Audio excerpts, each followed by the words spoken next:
दरवाजा अंदर से बंद हो चुका था। चारों दोस्त अब अंदर फंस चुके थे। बाहर जाने का कोई रास्ता नहीं दिख रहा था। हवेली के अंदर खूब अंधेरा और सन्नाटा था, लेकिन उस सन्नाटे में भी कोई सांस ले रहा था। विशाल ने टॉर्च की रोशनी सीढ़ियों की ओर घुमाई। वहां वो परछाई अभी भी खड़ी थी, लेकिन इस बार वो धीरे धीरे नीचे आ रही थी। ठक ठक की आवाजें भी आने लगी। लकड़ी की सीढ़ियां उसकी चाल के साथ साथ कांप रही थी। उसका चेहरा अब थोड़ा साफ दिखाई देने लगा था। गहरी काली आंखें, पीला सड़ा हुआ चेहरा और फटी हुई सफेद साड़ी। ये भूत है। समीर चीख पड़ा और पीछे हटा।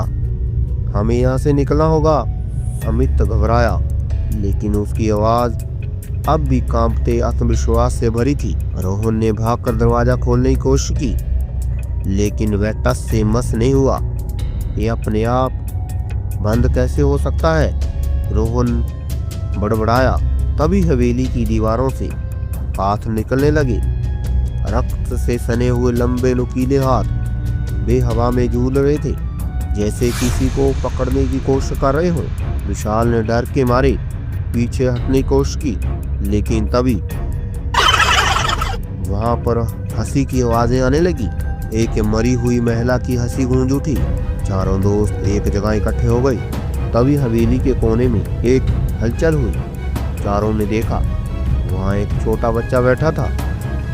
उसकी उम्र 6-7 साल की लग रही थी। वह गुड़िया को पकड़कर खेल रहा था।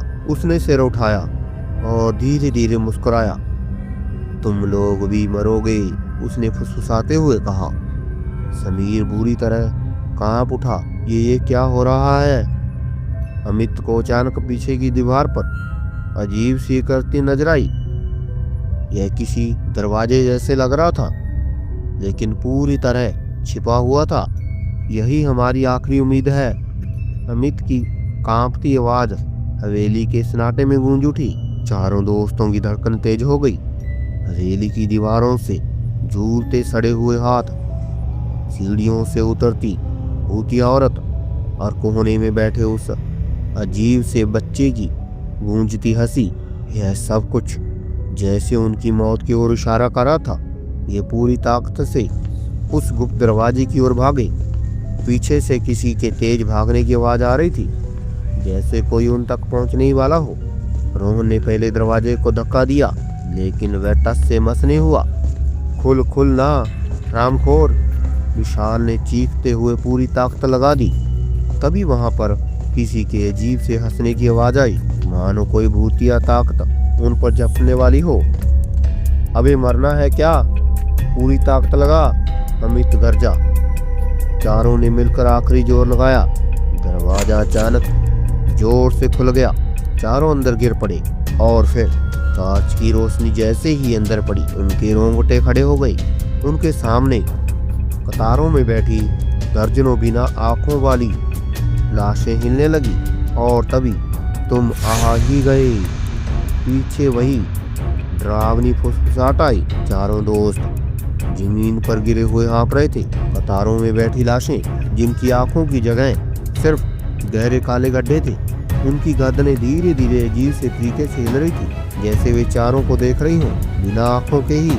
और फिर तुम आ ही गए। चारों दोस्तों की रूह कांप गई। अमित ने झट से टॉर्च घुमाई। पीछे खड़ी वही औरत, लंबे बिखरेल बाल, सड़ी हुई सफेद साड़ी, चेहरे पर गहरे कट और खून के धब्बे, और उसकी काली गहरी आंखें उन पर जमी हुई थी। विशाल का शरीर अकड़ गया था। रोहन ने थरथराते हुए पीछे हटने की कोशिश की, लेकिन जैसे ही उसने जमीन पर हाथ रखा, कुछ ठंडा और चिपचिपा महसूस हुआ। जमीन पर गाढ़ा लाल खून फैला हुआ था, जो धीरे धीरे चारों की तरफ बढ़ रहा था। यहाँ से भागना होगा, समीर लगभग रोते हुए चीखा। लेकिन तभी लाशें हिलने लगी। उनकी मांसहीन उंगलियां फर्श को क्रोदने लगी। उनकी बंद जुबानें कुछ बुड़बुड़ा रही थी, जैसे कोई मंत्र पढ़ रही हो। अब कोई नहीं बच सकता। वह भूतनी धीरे धीरे हवा में ऊपर उठने लगी। उसके बाल हवा में लहराने लगे और हवेली की दीवारों से अजीब सी चीखने की आवाजें आने लगी। चारों दोस्त मौत को अपने आंखों के सामने देख रहे थे। अचानक अमित की नजर दीवार पर बने एक पुराने दरवाजे पर पड़ी, जिसके ऊपर कुछ उकेरा गया था। आत्माओं को मुक्त करो, नहीं तो मौत निश्चित है, हमें इसे खोलना होगा, अमित चिल्लाया। लेकिन कैसे? विशाल ने घबरा कर पूछा। रोहन ने ध्यान से देखा। दरवाजे के बीचों बीच एक लाल रंग का पत्थर पड़ा था। शायद इससे हटाने से कुछ हो। बिना कुछ सोचे समझे समीर ने पत्थर को पूरी ताकत से खींचा। जैसे पत्थर निकला, पूरी हवेली कांप उठी। भूतनी ने एक जोर से कर्कश चीख मारी और हवेली की छत से कई काली परछाइयां बाहर निकलने लगी। वो सारी आत्माएं मुक्त हो रही थी। लाशें अब धुएं में बदलकर गायब होने लगी।